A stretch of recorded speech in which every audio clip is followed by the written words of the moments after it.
Imagine losing an arm or a leg and still feeling it there.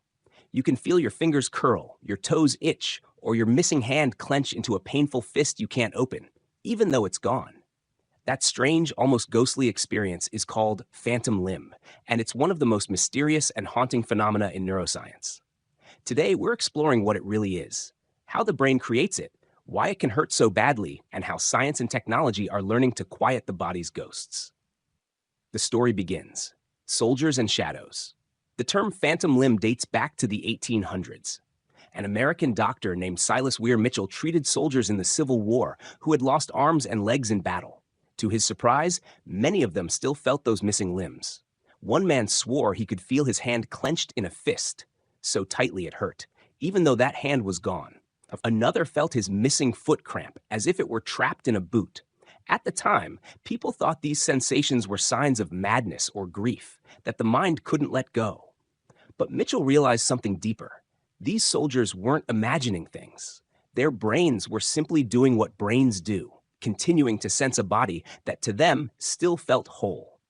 And that was the beginning of our scientific journey into one of the mind's strangest tricks. What exactly is a phantom limb? A phantom limb is when someone who's lost a body part, usually an arm or leg, still feels it there.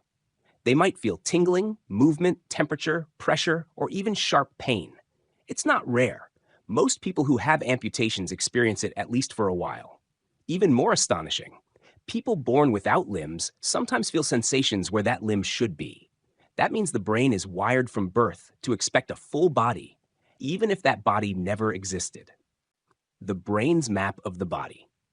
Here's where things get fascinating.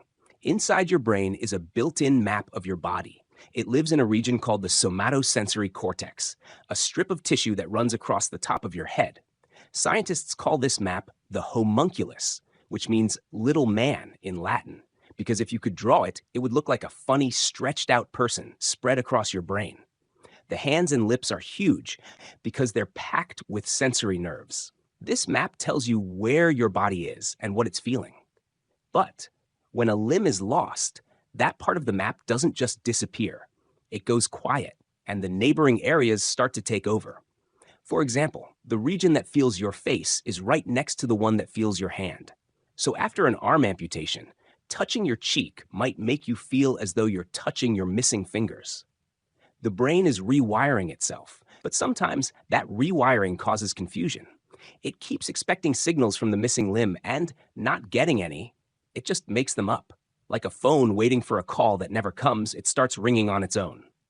The nerves that won't stay quiet. The body plays a part too. When an arm or leg is amputated, the nerves that used to connect it to the spinal cord are cut. These loose ends can form tiny knots called neuromas, and those neuromas sometimes misfire. They send random electric signals up the spinal cord. The brain, trying to make sense of them, says, "Oh, that must be the missing hand. It's hurting again." So the sensation of a phantom limb can come from both directions. From the bottom up, through the nerves, and from the top down, through the brain trying to fill in the blanks. It's like a duet of confusion, the body and brain playing slightly out of tune. The many faces of the phantom. Phantom limb experiences vary wildly. Some people feel a simple phantom sensation, as if the limb is still there, relaxed and natural.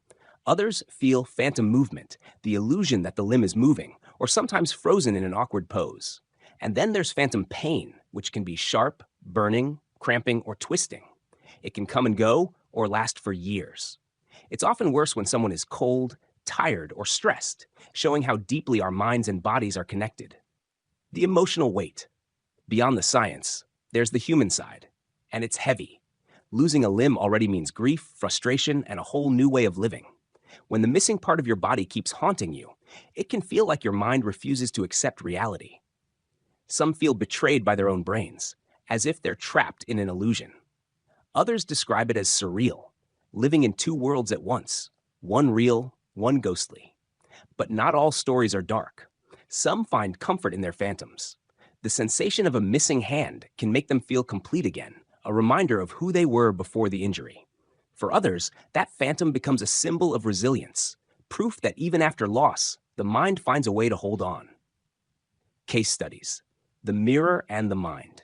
In the 1990s, Neuroscientist V.S. Ramachandran worked with patients who had painful phantom limbs. One man's missing arm felt frozen in a clenched fist. No matter how hard he tried, he couldn't open it, and it hurt constantly. So Ramachandran built something incredibly simple, a mirror box. The patient placed his remaining hand in one side, and the mirror made it look like his missing hand had returned. When he moved his real hand, his brain saw both hands moving, and suddenly, the pain vanished.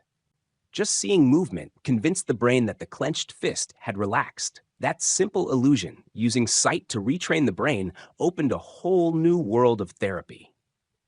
Another surprising case came from people born without limbs. One woman, born without arms, said she could still feel her invisible fingers and even wiggle them.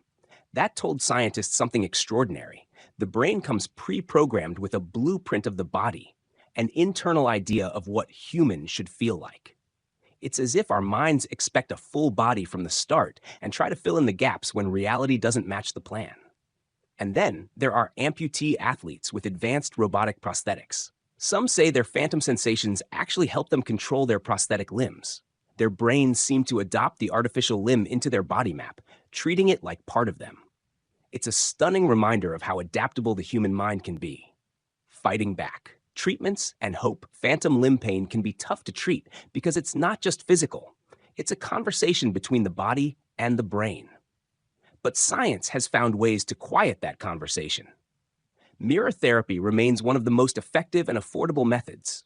By practicing with the reflection of their remaining limb, patients teach the brain to update its map, and the pain often eases. Medications can help too. Antidepressants, anticonvulsants, and other drugs that calm nerve activity. Surgeons use techniques like targeted muscle reinnervation, or TMR, rerouting cut nerves into nearby muscles. This reduces pain and helps control prosthetics more naturally. There are also brain stimulation therapies, using gentle electrical pulses to calm overactive brain areas. And now, in the digital age, we have virtual reality therapy. In VR, patients see and move a digital version of their missing limb. This visual feedback helps the brain rewrite its map, and studies show it can greatly reduce pain. All these methods share one idea: the brain isn't stuck. It can be retrained. What phantom limb teaches us about pain? Phantom limb proves something incredible, that pain isn't always tied to injury.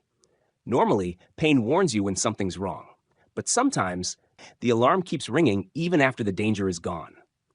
That realization has changed how scientists view pain and how doctors treat it. It's not just about fixing tissue, it's about understanding perception. The mind doesn't simply record reality, it constructs it, and sometimes that construction has echoes. A mirror of the soul.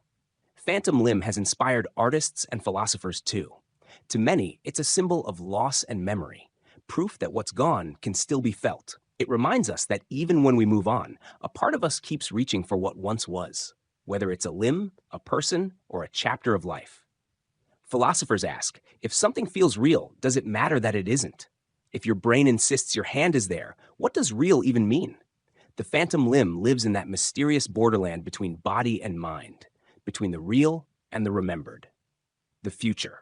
Reconnecting mind and machine. Today, researchers are finding incredible ways to reconnect the mind and body. Using brain imaging, they can actually see how sensory areas reorganize after amputation. They're building brain-computer interfaces that connect prosthetic limbs directly to the brain, letting people move them with pure thought. And with sensory feedback systems, tiny sensors that send signals back to the skin, prosthetics can even feel again. When the brain gets real feedback, the phantom pain often fades. It's as if the ghost finally rests once it feels connected again. Living with a phantom. For those who live with phantom limbs, daily life is a mix of adjustment, patience, and sometimes humor. Some people learn to talk to their phantom, imagining it relaxing, stretching, or letting go of the pain. Others cope through art, storytelling, or community, turning their experience into something others can understand. One man joked that his invisible hand was perfect for scratching his back. Humor, it turns out, is another kind of therapy. What matters most is knowing they're not alone and that their minds aren't broken. They're just doing their best to make sense of loss. The deeper lesson. In the end, phantom limb is more than a medical mystery. It's a story about how tightly the brain and body are woven together, and how much we rely on that invisible connection to feel whole. It's easy to see phantom limb as a glitch, but it's also proof of survival. The same brain that causes pain is the one that allows healing. The same plasticity that confuses the senses also opens the door to recovery. Phantom limb shows us that the mind never gives up, not on the body and not on the self. Conclusion. Reality isn't just what we see, it's also what our brains believe. Pain can come from loss, but healing can come from understanding. Even when something is gone, it doesn't always leave completely. The phantom limb is both tragedy and triumph, a ghostly reminder that the human mind, even when wounded, never stops reaching for the body it once knew.